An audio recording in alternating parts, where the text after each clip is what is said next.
wamejazwa nguvu za Roho Mtakatifu, wa kimataifa wakaokoka. Je, wewe utaamini? Wayahudi wakaamini, wakifika mahali kulikuwa mataifa wakapita. Wakati walipofika Antiokia, wakasema hata tuhubiri pia wa mataifa na kuambia watu wa mataifa habari. Baada ya kuambia watu wa mataifa habari, na mkono wa Mungu ukakuwa pamoja nao. Haleluya.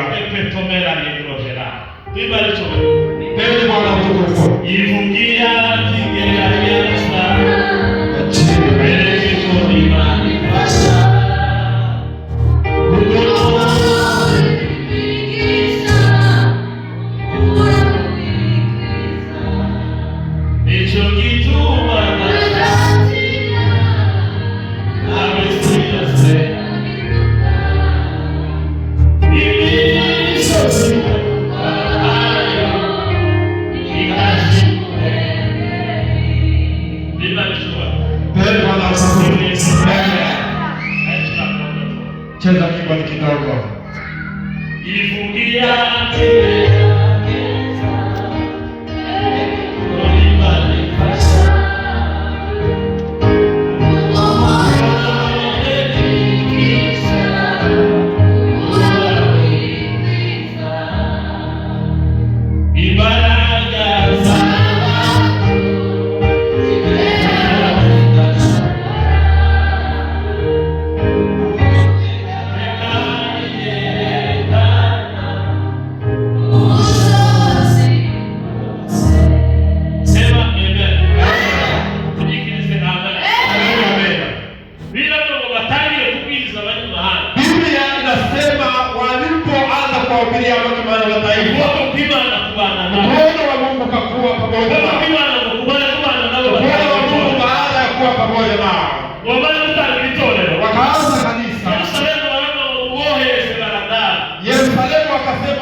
mwanaume ambaye mwenye na mwenye tabia nzuri, na alikuwa amejaa uaminifu.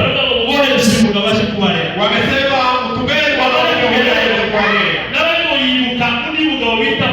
Alipofika akakumbuka mwanaume Paulo. Akasema hata kulea kanisa. Akaenda kamuleta. Alipofika, Biblia inasema alikuwa walimu na nabii walikuwa ile. Wakaanzisha kanisa la Antiokia. Na ni kanisa moja ilikuwa na tabia nzuri. Na tabia nzuri yake ilikuwa mafundisho. Mafundisho ya Paulo, mafundisho ya Barnaba, na wengine wanaume wawili walikuwa nao. Biblia inasema kanisa limekuwa kwa mwaka mmoja. Je, umeona kanisa ambalo linakuwa kwa mwaka mmoja? Wakristo hawa ni kama tunabembeleza ili kanisa lisiishe.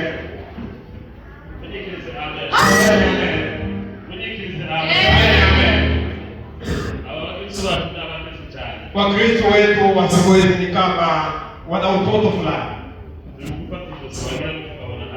Tunabembeleza ni kama hawataki kuwa kwa mstari.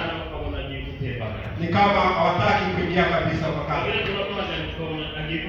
Na kusimamisha ni kama nataka kuanguka.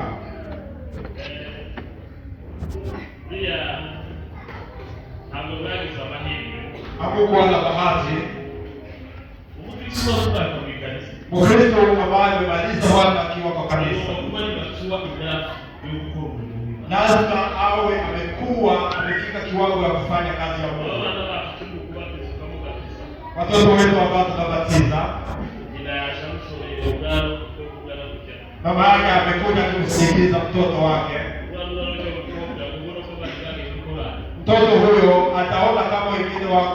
kuingia kwa kwaya. Anakuja kusikiliza ni kama mbuzi alikuwa baada ya kuelekea.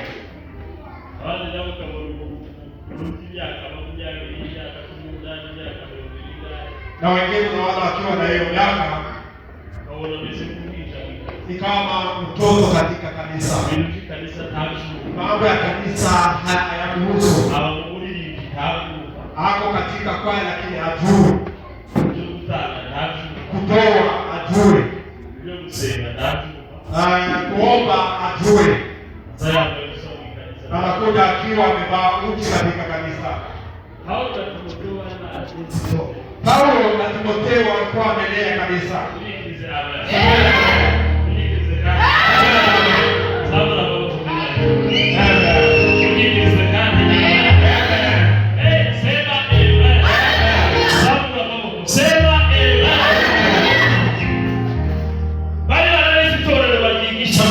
Walikuwa wamelea kanisa wakiwafundisha na wakafundisha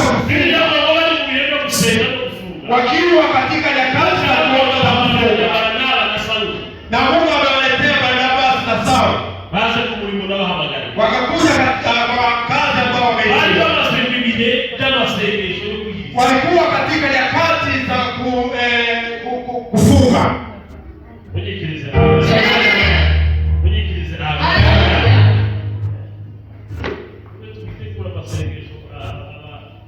Tunaandaa maombi. Mkiandaa maombi na mseme tutafunga. Ni kama pasta ajitayarishe kuwa peke yake. Wengine wakiongelea mambo ya kufunga hayo hayawahusu. Hata niwakumbushe hii ni kanisa ambayo imeanzishwa na Injili Njema. Haikuwa kanisa imeanzishwa kila mtu akileta mtu wa si kanisa ambayo imeanzishwa na miradi. Ilikuwa ni kanisa imeanzishwa na Injili Njema. Na huyu anahubiri Myahudi anaamini. Na unahubiri Myahudi anaamini. Anahubiri Mgiriki anaamini mataifa anaamini.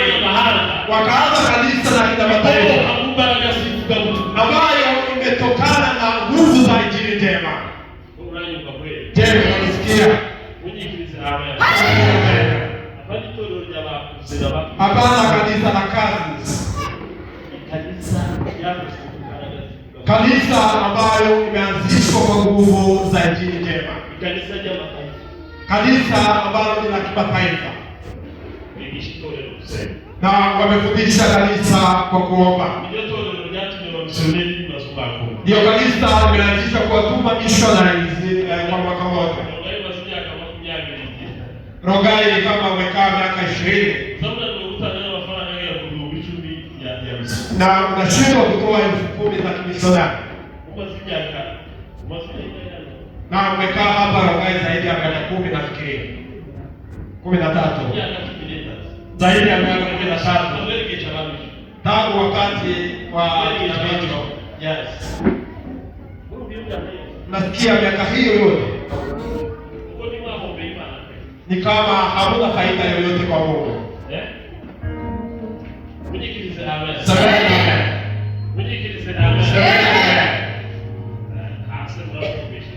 Labda mmesikia haya.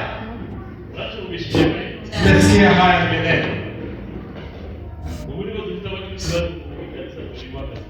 Nyakati hizi ndizo nyakati wa Kristo wanakimbia kanisa hizi, kuna kazi mingi. Wakati ya ujenzi watu wanatoroka kanisa. Siku hizi ndizo siku tunafanya fundraising bila kutayarisha Wakristo ili wasiondoke. Unaona mahali tumefika. Na sisi tumewajua kikamilifu. Na hiyo si nzuri. Imefika wakati mtu anaacha kuja kushiriki kwa sababu ya fundraising. Kanisa la Antiokia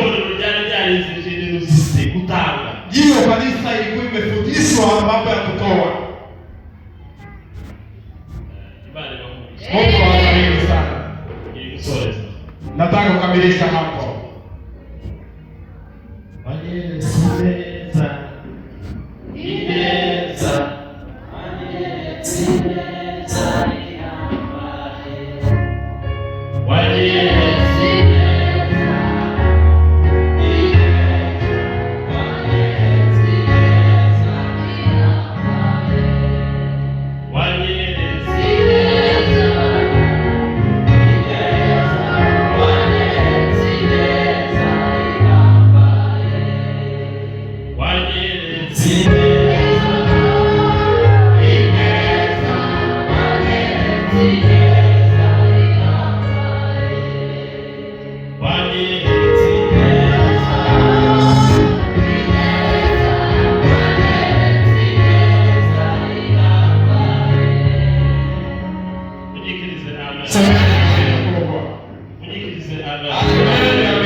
Acha ni waswali. Je, unataka kuwa Wakristo ambao wafikirie ufalme wa mbinguni? Last time nilikuwa ninawaambia kutoa fungu la 10 ilikuwa ngumu kwangu.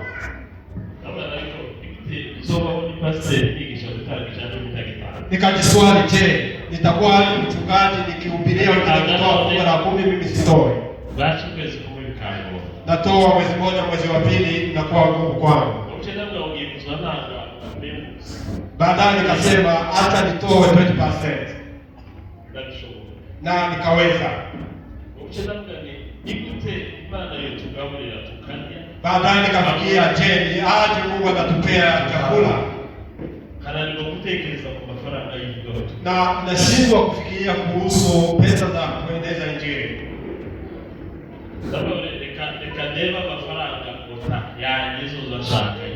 Nikasema acha nijitengee pesa ambayo nitakuwa natoa ya kimishonari.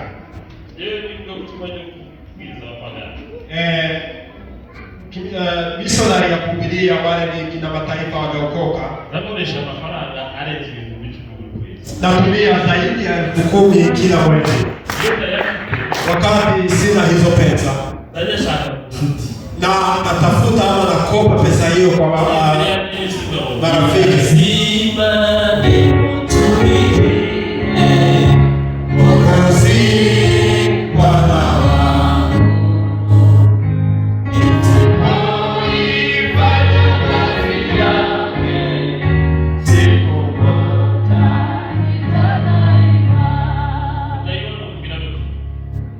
Kudaiwa inamaanisha aje? Lazima utarudishwa. Tusipofanya kazi ya Mungu,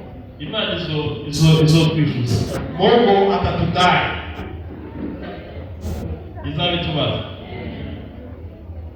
Mungu atatuuliza hayo. Nimesomea masomo ya kuwa kiongozi, kuwa mtu wa karibu, wakili. Yes, kuwa wakili. Neno hili na kuwa wakili imenishangaza. Mwalimu ambaye ametufundisha ametuambia kwa pesa ambazo unaweza pata. Ukipata 30,000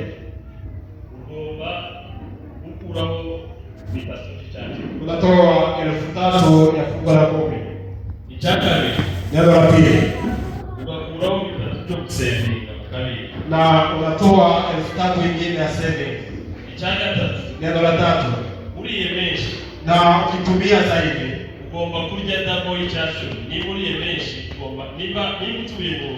na kama unaishi kwa nyumba,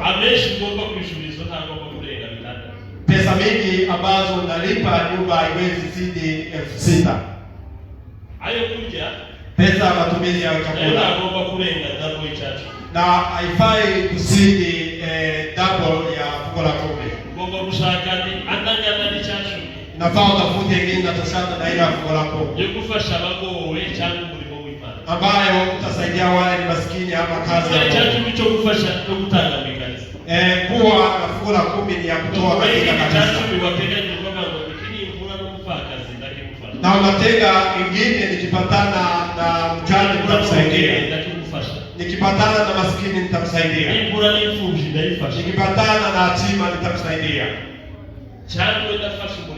ama nitasaidia kazi ya Mungu, kazi ingine ya Mungu. Na somo hili ni kama limetushinda kabisa. Wakongomani unafanya kazi unalipwa 30,000, unaishi kwa nyumba ya 20,000. Na unafanya kazi ya 20,000 na unakula zaidi ya 15,000. 5,000 yote unaikula mandazi hapa yetu. Nyinyi ni wakili wa ufalme wa mbinguni. Wakili anafaa awe mtu wa kuaminika. Je, wewe mwaminifu unakula mandazi ya 5,000 kwa mwezi na umepata 20,000 kwa mwezi? Nasikia. Je, nasikia? Ndio maana katika nyumba ya Mungu kuna maskini. Ni kwa sababu kuna wakili ambao wanapenda kukula zaidi.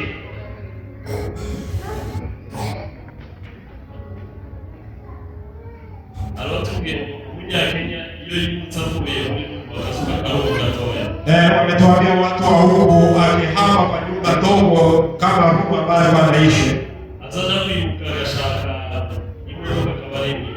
akihama anatafuta gari ambayo itakusaidia kubeba vitu. Unafikiria je, amepanga vitu hivi kwa hiyo nyumba ndogo aje? Na watu wetu wanaishi kwa nyumba ya rooms 3. Na akihama anatafuta mkokoteni na msaidia kuamisha vitu.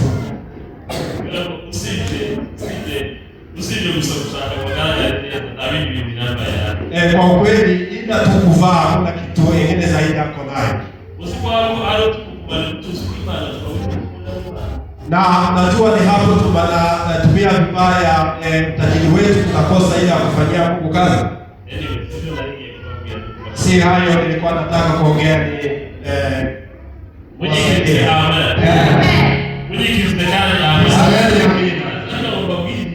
nilikuwa nataka niwaambie neno hili. Je, umekaa miaka ngapi? Matunda yenu ama yale ambayo mmepata katika kanisa ambayo ni hai. Neno la kwanza linafaa kuwa injili njema. Neno